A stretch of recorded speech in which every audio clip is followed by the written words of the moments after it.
BC కులగణన రిజర్వేషన్ల కొరకు పట్టు వదలని విక్రమార్కుడులా నడిపించే నాయకుడు ఎవరు? ఎన్ని అడ్డంకులు ఎదురైనా ముక్కవని ధైర్యంతో ముందుకెళ్లే నాయకుడు ఎవరు? గుణపాల్ లాంటి మాటలను బీసీ రిజర్వేషన్ల కొరకు సాధించే నాయకుడు ఎవరు? అగ్రవర్ణాల నాయకుల కల్లబొల్లి మాటలను గురుతుల్యంగా భావించే నాయకుడు ఎవరు?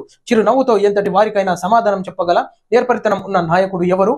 బీసీల కొరకు కొట్లాడి నిజాయితీ నికార్సైన నాయకుడు ఎన్నుకుంటేనే రిజర్వేషన్ ప్రక్రియను ముందుకు తీసుకెళ్లగలడు.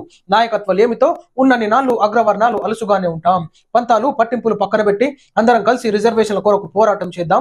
బీసీ రిజర్వేషన్ ప్రక్రియ కొరకు పోరాటం చేసి రథ సారథిని ముందుగా ఎంచుకుందాం. ముంగట కుర్రమే లేదు రథం మీద కూర్చుంటా అంటే కాదు, ముంగట పోయేటటువంటి నాయకుడిని ఎన్నుకోవాలి. వాస్తవం ఇది.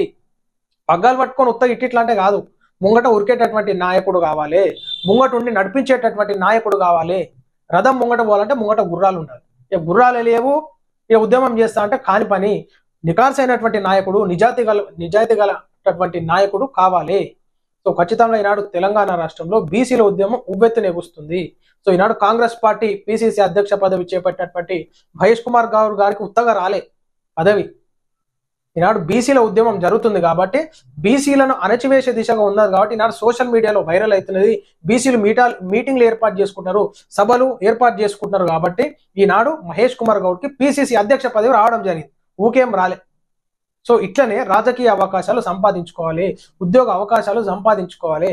మన హక్కుల కోసం మనం పోరాడాలి. ఎవడో వచ్చి ముంగట కూర్చొని ఏం ఉద్ధరించాడు.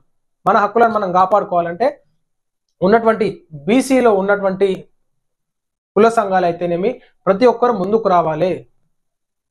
ఖచ్చితంగా పోరాడి మన హక్కులను మనం గెలిపించుకునే దిశగా ఉండాలని చెప్పేసి కోరుకుంటాం.